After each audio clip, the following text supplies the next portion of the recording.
Paldies konferences organizētājiem par uzaicinājumu piedalīties jaunākajai literatūrai veltītajā konferencē. Un otrs, ko es gribu teikt, ka jaunāko literatūru vērtēt vienmēr vairāk ir spēle nekā zinātne. Jo kamēr nav kāda laika distance, īsti jaunāko literatūru tādā novērtēt ir ļoti grūti, un bieži vien tās tendences, kas ir vienā gadā, un liekas, jau varbūt tā būs tradīcija, nebūt otrā gadā neturpinās.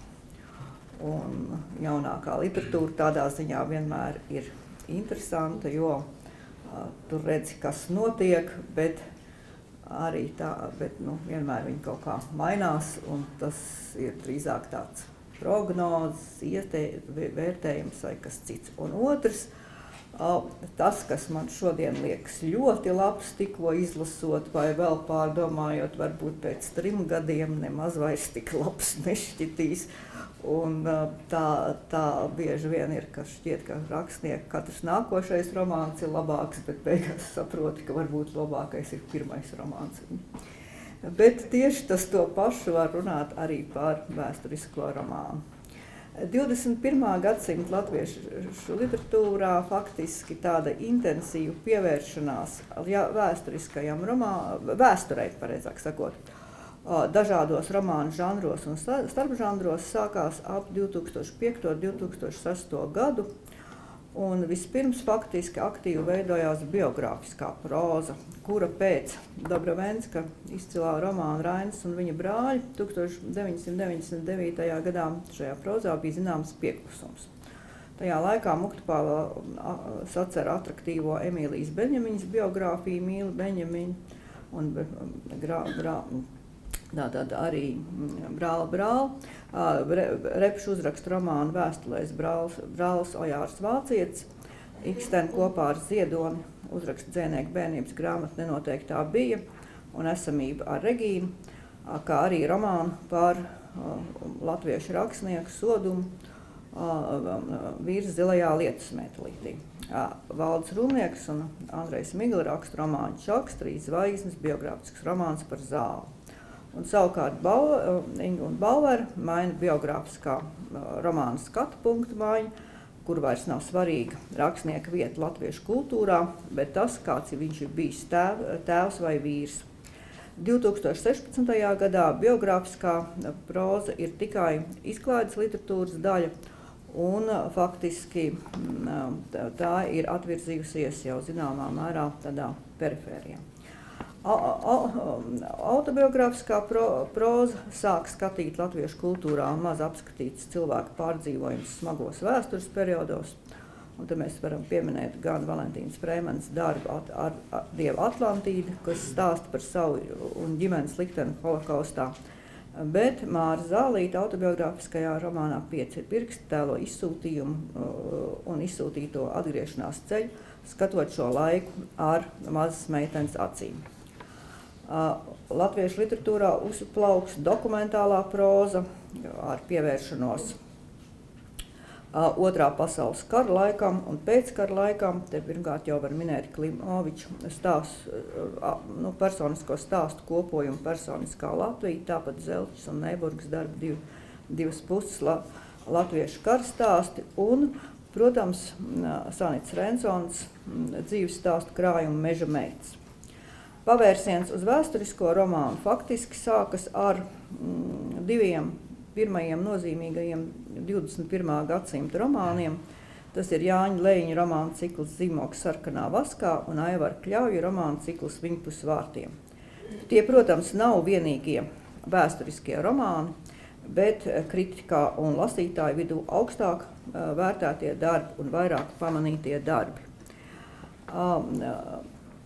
Un faktiski jau mēs ļoti labi redzam, ka vēsturiskais romāns jau šī gadījumā kā žanrs rodas tad, kad ir jau zināma kultūrā zināma, varētu teikt, pieredze gan caur biogrāfiskiem darbiem, gan arī ar dažādiem vēstures darbiem, jo vēstures pārvērtēšana sāks vienmēr kādu laiku. Lai pārvērtētu vēsturi, ir nepieciešams noteikts arī jaunu faktu, jaunu zināšanu, jaunu pētījumu, varētu teikt, daudzums. Un šī ir līdzība ar 20. 30. gadu literatūru, kur arī faktiski vēsturiskais romāns tā īsti izveidojas tikai latviešu literatūrā 20. gadu beigās, bet nevis, teiksim, 20. gadu sākumā. Kļauja un Leņa romāns parāda, ka arī Latvijā sākusies vēsturiskā romāna dažādošanās. Blakus tradicionāli apliecinājušajiem vēsturiskajām romānām parādās postmodernais dekonstrukcijas romāns.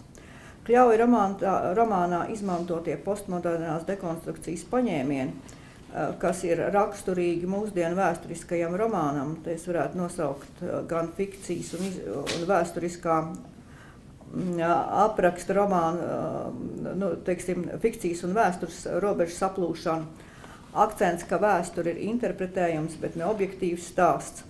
Lineārā laika un cēloņa sakarība noraidījumu. Autora tēls, kas tiek ieviests vēsturiskā romānā parādās refleksijas par vēsturi un tās rakstīšanu, dažādi komentāri, kuri nevienmēr varbūt ir stingri vēsturiski, parādās parodijas elementi. Faktiski romānā tiek dažādā veidā akcentēta ilūzija par vēstures objektivitāti, un šajā laikā vai vispār spēja izstāstīt stāstu objektīvu, un pašas vēstures objektivitāte, tā tiek uzskatīta par subjektīvu kategoriju. Un raksturīga iezīme ir laika vietā, kad ir nozīmīgāk ir telpa, un telpa ir tā, kas vieno notikumus un personas, un ļoti raksturīgs šim jaunajam romānam ir, ka šī telpa šī telpa tiek ārkārtīgi gan vizuāli, gan ar dažādiem konkrētām detaļām raksturot. Un šīs iezīmes, protams, Kļauja romāns ir tāds koncentrēts pazīmju kopums, kas faktiski liecina, ka latviešu romāns, es nedomāju, ka viņš ir skatījies, droši vien, ka viņš ir skatījies, kā rietumos raksta romānu, bet tas ir tāds koncentrēts rietumu romānu pazīmi. Tad vēlākajā romānā faktiski diezgan spilgti, tātad jau pēc šiem romāniem redzams ir, ka modernais romāns, arī sērija, mēs Latvija 20. gadsimts izmanto daudz no šiem paņēmieniem. Gan ne tik koncentrētā formā, bet tradicionālā romāna, ko bieži vien sadzīvē saista ar Valtera Skota vārdu, šī romāna iezīmes faktiski paliek izklaides literatūras ziņā. Te mēs varam runāt, piemēram, par Valža Rūmnieka vai Jāņa Ūdra vai vēl kādu citu, vai Inguns Bauers darbiem, kuros faktiski ir lineārs stāstījums, bieži vien ar daudz notikumiem, ar daudz personām, un kur lineāri laiks virzās vienkārši uz priekšu. Un, protams, aprakstot īpaši daudz dažādas, piemēram, Uldriņu kaujas. Mūsdienu vēsturiskā romāna žanra robežas ir tik ļoti ir ārkārtīgi paplašinājušies. Ir jau pētnieki, kas uzskata, ka jebkuru romānu, kur darbība notiek vēsturē, var uzskatīt par vēsturisku romānu. Es tik brīvi nevērtēju šo jautājumu, bet, manuprāt, tās galvenās pazīmes tomēr paliek. Vēsturiskais romāns reflektē par vēsturi, pastāv laika distances jautājums, rakstnieks, tādas savas tiešās pagātnes kompleksu un fobijas neproducē tieši pārdarītāja apziņā tekstā. Un faktiski šīs iezīmes tomēr šķir tādu vēsturisko romānu no pārējiem romāniem. Un diezgan raksturīgi ir, ka vēsturiskā romānā, protams, ir jābūt vienam vai vairākiem saskars punktiem ar tagadni. Ja šeit saskars punkti nav, tad faktiski tas ir kāds cits teksts, jo nevienu romānu jau neraksta pagātnē, katru romānu raksta tagadnē. Un šo principu, piemēram, kurš ir šie saskars punkti, kā tādu māksliniecisku pamatu, kā romānu uzbūves pamatu principu izmanto Bankovskis romānā 18. Raksturīgi visam vēsturiskajam romānam ir tas, ka ir izmantoti ārkārtīgi plaši vēstures avoti, un tas ir pilnīgi vienalga, kurš no tiem autoriem raksta. Ārēji, protams, ir jāpaliek uzticībai faktiem, cits jautājums ir, kā šos faktus interpretē, un jo pamatīgākas vides un laikmeta studijas, jo lielāka ir uzticamība tekstam. Un vēsturiskam romānam šī viena iezīme, ka ir jābūt uzticībai tam, ka tas, ko raksta, netiek apšaubīts no vēstures viedokļa tādiem faktiem, varētu teikt. Tā ir obligāta iezīme. Un ja vien ir kaut kāda novirze, tad, protams, momentā ir neusticība tekstam. Piemēram, Valža Rūmnieka un Andreja Miglas jaunākajā romānā, vienā no pirmajām lapas pusēm, kur darbība notiek tātad 1918. gadā, bet vēl ir vācu laiks. Ir vācu karaspēks, tad vēl nav padomju karaspēks ienācis. Pēkšņi varonis runā par to, kā viņš jūtas, kas notiks ar stūra māju. Tai brīdī, protams, ka tā stūra māja parādās 18. gadā, tā ticamība tam tekstam sabrūk momentā. Ja? Labi, jo faktiski šis jēdziens jau tiek lietots jauniešu sadzīvē, tādā sarunu valodā. Un šāds viens elements faktiski grauj jau visu to tekstu, nemaz nerunājot tālāk, kas tur vēl vairākās vietās ir. Tomēr, un tas ir vēsturiskā romānā tāda raksturīga iezīme. Tomēr lielāko ietekmi, protams, uz vēsturisko romānu veido romāns sērija Mēs Latvija 20. gadsimts. Šeit ir gan romāni, kas tiešā veidā atbilst vēsturiskajam romānam, kā Zebra, Bērziņa, Bereļa, Ābels, arī Bankovska darbi. Gan, protams, šajā sērijā arī ir darbi, kas atbilst psiholoģiskam romānam, kā, teiksim, Gailes vai Ikstens darbs. Bet šis romānu sērija faktiski aktivizē izklaides literatūru, iepludina, tas ir viens, ka mums faktiski liela daļa romānu pašlaik ir par vēsturu un nevis tagadni.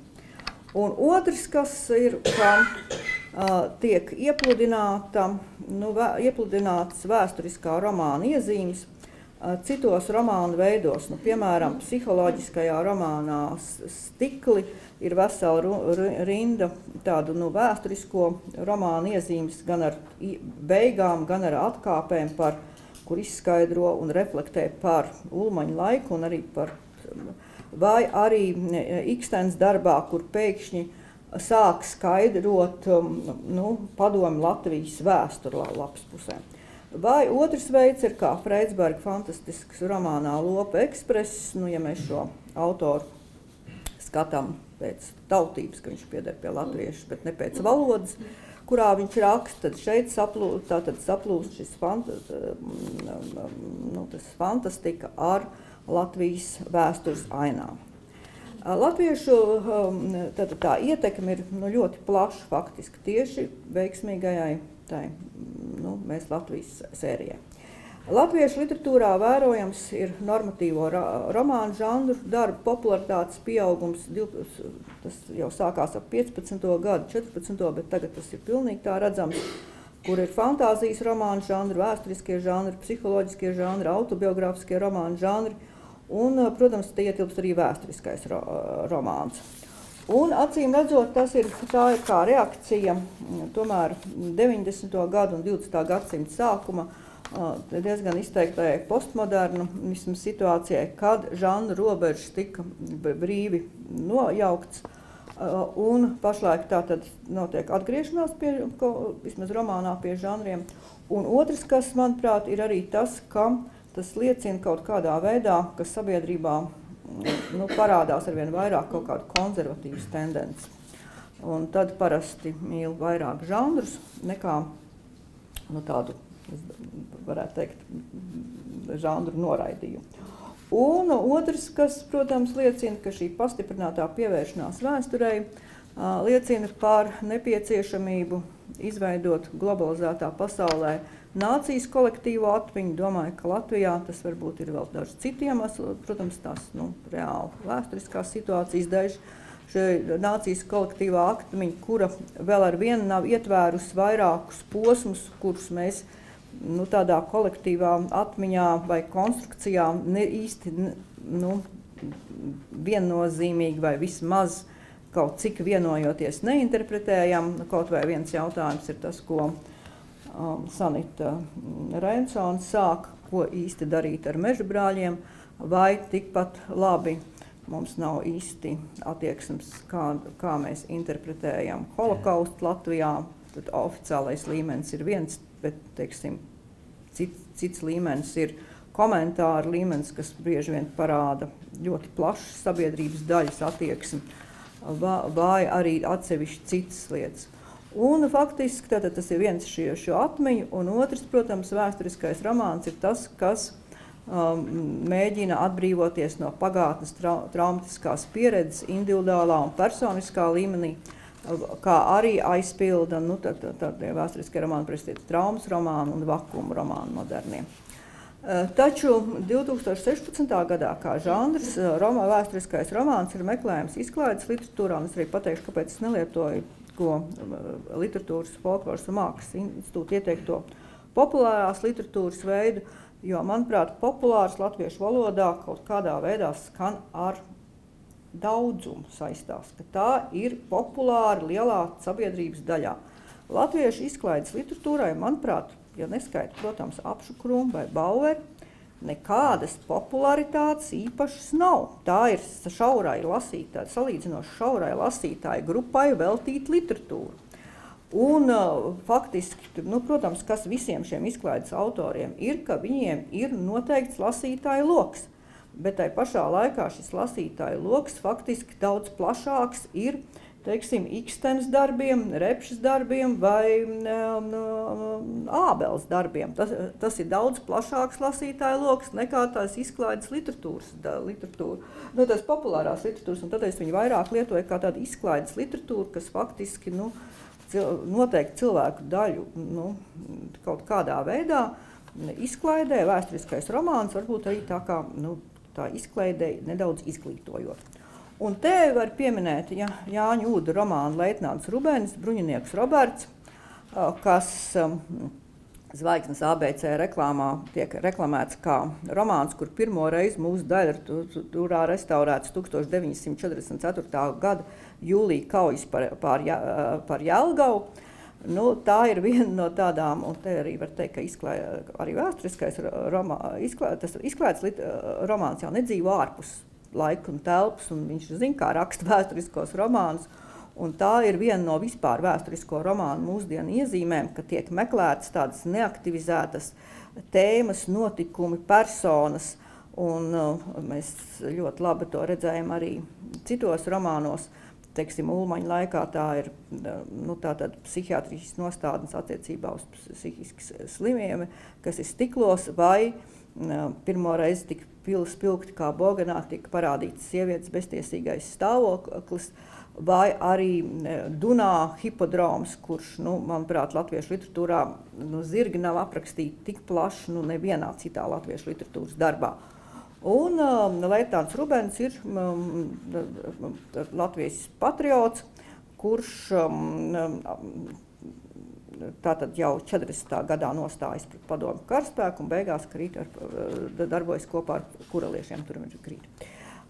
Vils Leckis ir uzrakstījis romānu Ar Dievu mežam. Darbība notiek Latgales ciemā, kur vienas ģimenes locekļi ir gan mežbrāļi, gan čekisti. Tātad viena ir mežā un otri atbrauc no Krievijas, un tie ir čekisti. Gan, protams, cilvēki, kas grib izdzīvot šajās cīņās.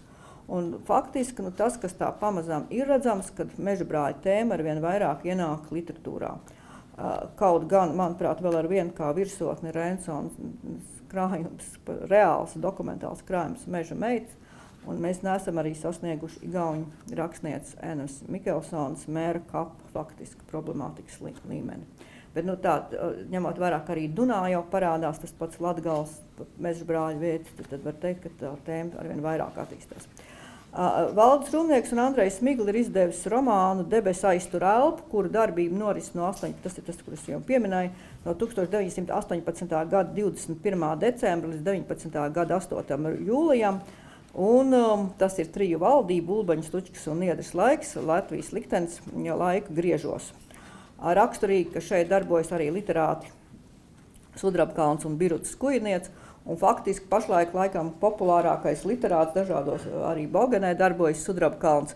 Un var tikai apbrīnot, kāpēc tieši Sudrabkalns un, teiksim, nevis Sakse vai Lācis, bet tieši šis Sudrabkalns ir tas, kurš, nu, teiksim, visvairāk parādās literatūrā. Un Inga Bauer turpina romānu ciklu, tas ir tikai otrais romāns vēl, Ne zelts, bet putekļi, un tā ir grāmata Henkūtiešu meitas, kur galvenās varonas ir Marija Bišera un Marija Laimiņa, jaunpiebalgas draudzes saimnieka meitas, kas nāk no Henkūtiešu ģimenes, un viņu galvenais nopelns ir tas, ka viņu dēli būs gleznotājs Kārlis Miesnieks un komponists Emīls Dārziņš. Tātad, un, protams, ir vēl atsevišķi citi teksti, jo faktiski tas vēsturiskais romāns ir ārkārtīgi daudzās vietās tie izdevēji tiek atrast viņam. Ja mēs runājam par kas tad šos romānus atšķir, teiksim, no sērijas Mēs Latviju, tad viens ir tas, ka šeit ir daudz vienkāršāks vēstījumu paņēmiens, vienkāršāka valodas atšķirība ir vienkārši milzīga, daudz vienkāršāks tēlu attiecības un ir tāda precīza atbilstība lasītāja gaidām. Pirmkārt, tātad tiek aizpildīts kādam noteiktam lasītāju lokam nezināmas vēstures lapas puses, teiksim, tas ir gan leitnants Rubens, kuraliešu kustība, jau mums nav tā labāk zināmā, vai, teiksim, tieši viens no tiem sarežģītākiem Latvijas vēstures posmiem 18. 19. gads, arī Henkūtiešu kustība. Parādās arī Latvijas vēsturē maz skatīts strīdīgas lapas puses, kas, it kā maina interpretāciju, tas ir Seleckardio mežam. Bet šeit ir vēl viena iezīme. Šos romānus pamatā veido dialogi un tādas ārējas darbības ļoti daudz. Piemēram, Debes aiztur elpu, šeit galvenais varonis ir bijušais Latvijas armijas karavīrs, Latvijas patriots, kurš pašlaik darbojas kā Rīgā, un ne tikai Rīgā, kā skurstaņslauķis, un pēc būtības viņš ir Latvijas armija Latvijas virsnieku grupas, kas veido sazvērstības veidā Latvijas nākotni, spiegs. Un nepārtraukti ir kaut kāds notikums, darbība, dialogs, notikums, bet tie notikumi ir tādi. Atdodu ieročus, paņemu ieročus, pāreju pār tiltam, ieju mājā, apskatos, dabūju caurlaidi, šāda tipa tie notikumi. Satieku meiteni nošauju, ietekme nekāda, apglabāju viņu, eju tālāk savās spiega gaitās, tas ir savās patriota gaitās un tā uz priekšu. Un šie romāni faktiski tādā veidā veido visu, tas viss saturs iet šādu uz priekšu. Un, protams, tas atbilst pilnīgi tādiem dažiem pieprasījumiem. Pirmkārt, latviešu stiprās sievietes cietējas tēlam, ko absolūti principā veido Bauer, un tas ir ārkārtīgi pieprasīts tēls. Tad sieviete ir stipra, bet viņa visu laiku arī cieš. Un otrs, protams, varonīgais vīrietis, kas ir ūdra, kavīris, kas ir ūdrim un politiķis. Un arī tas, ka viņi visi nes pozitīvo vēsti. Bauer tātad korelē savu romānu sēriju par sievu un māšu nozīmi 19. gadsimta, tas ir 19. gadsimts, un pārējie darbi korelē laika ziņā ar notikumiem, kas ir sērija Mēs 20. gadsimts. Salīdzinot ar Latviju, Lietuvu un Igauniju, redzams, ka latviešu rakstniekiem faktiski nav intereses par posmiem no 12. 13. gadsimta līdz 19. gadsimta vidum. Faktiski viss šis laiks, kas ir, teiksim, igauņu un lietuviešu literatūrā, mūsu rakstnieku vidu, neviens entuziasts, acīm redzot, nav atradies, un faktiski tas ir pilnīgi veids. Ak, kungs, pagaidiet, bet es neesmu vēl līdz tam galvenam tikus. Un ja romāna, tātad var arī teikt tā, ka interesi ir pieaugusi, es ātri beigšu, tātad romāna interesi ir pieaugusi par padomu laiku beigu vēsturi, un te ir Kotas istaba, bet, manuprāt, Kotas istaba arī pieder pie izklaides literatūras, te pietrūkst kritiskas laika distances starp to, kur notiek darbība un kurā autors dzīvo, un turklāt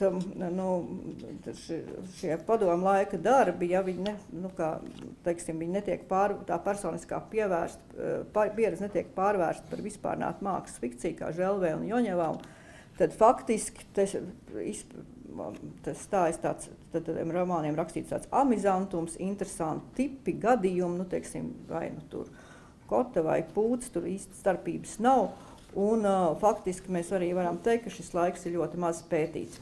Ja mēs runājam savukārt par vēsturisko romānu, tad, manuprāt, šeit sāk parādīties arī viena bīstama tendence. Vēsturiskā romānā ienāk sieviešu romāns, feminismu idejas, un tomēr ir jāatzīst, ka feminismu idejas pašlaik ar visu ginokritiku ir kļuvušas jau par atkārtojumu, un ja ir atsevišķas iezīmes, kuras varbūt vēsturiskā romānā ļoti spilgti parādās šajā periodā, arī 16. gadā, un pirmkārt tas ir jautājums par sievietes ķermeni, kuru tātad faktiski vēsture ir tā, kas ierobežo vēl izteiktāk nekā iepriekš. Tai pašā laikā, piemēram, raksturīgā tēma, kas sievietes valoda ir klusēšana, mēs redzam, ka klusēšana ir kā iezīme vēsturiskajā sērijas romānā, un to izmanto gan vīrieši, gan sievietes, un faktiski šī klusēšana liecina gan par vēstures traģismu, gan arī par mūsdienu sabiedrības faktiski problēmu. Un vienmēr tiek akcentēts, ka sieviete saplūst ar dabu, un ja no romānā ir jāgaida brīdis, kurā tad sieviete izies jūras krastā un saplūdīs ar dabu, vai otrs variants, ja viņa dzīvo laukos, tad ar mežā viņa izies, un tad ir tā saplūsmas elementi. Tie atkārtojas faktiski Repšai, tie atkārtojas Ikstenai, tie atkārtojas, protams, koncentrētā veidā Gailei. Ja no romānu uz romānu mēs ieraugam šos vienu un to pašu principu, kas ir sieviešu romānam latviešu raksturīgs, vienā mirklī parādās daudzi notikumi visā pasaulē, un šī pašā brīdī notiek tas un tas. Ja atkal un atkal parādās mātes un meitas attiecības, ja, teiksim, brīžam tās, es varu saprast, ka tās ir ļoti, tur Repša tur neiesaistās, bet tātad stiklos, ja vēl ar māti ir tās attiecības, bet ja absolūti visos tais tēlos ir šīs problēmas, tad tas arī ir kaut kāda atkārtošanās. Un faktiski vēl dīvainākais visā šai feminismu romānā ir tas, ka vienīgais tas atrisinājums, manuprāt, nav tāds īsti feministisks, jo visas tās sievietes beigās uzņemās atbildību par savu vai citu bērnu. Bet, manuprāt, feminisms tā kā ir arī citas iespējas. Un vēl kas ir, protams, ka, manuprāt, Inga Ābele, kur bija viena no spilgtākām šīm feminisma ideju pārstāvēm, pašlaik raksta vēsturiskos romānus Klūku, Mūku un Dunu. Un, manuprāt, tas ir viens no veidiem, kā viņa pati izvairās no atkārtojumiem. Un vai tas vienmēr izdodas, tas ir cits jautājums. Protams, ka pamazām mēs redzam, ka tā kā vēsturiskā romāna sērijā ir vairāki tādi jautājumi, kas atkārtojas, vēl ir jāgaida 3 romāni, tad varēs varbūt skaidrāk pateikt, vai ebreju jautājums būs konstants, kas ir jau vairākos romānos, vai kristietības klātbūtne, kas ir vairākos romānos, būs konstanta, vai trakā īpašība, kas latviešu literatūrā ir, bet es arī viņu saprotu, jo, manuprāt, tur ir kaut kāds arī tāds reāls iemesls, 20. gadsimts ir tik smags, ka latviešu autori izmanto plaši dzeju. Visos gadrīz darbos ir dzeju fragmenti, bet tas taču arī ir kaut kāds tāds atkārtošanās veids, kas patiesi nav mums vēsturiskais romāns, kur nav kaut kāds dzejas teksts. Un šeit brīžam man šķiet, ka tā ir tāda latviska tradīcija, kad latviešu tautdziesmās dziedāja dziesmas, nerunāja vārdus, tad tagad izmantot dzejoļus, lai nerunātu vārdus. Bet tā ir tāda tiešām mūsu literatūras iezīme. Un, protams, pateikt, kas notiks ar vēl pēdējiem 3 romāniem vai kas notiks ar izklaides literatūru, ir ļoti grūti, bet virsrakstā pateikt tā renesanse, gan es gribu teikt, ka latviešu literatūrā nekad nav tik daudz vēsturiskie romāni bijuši, un nekad tāda interese par vēsturiskiem romāniem nav bijuši kā pašlaik.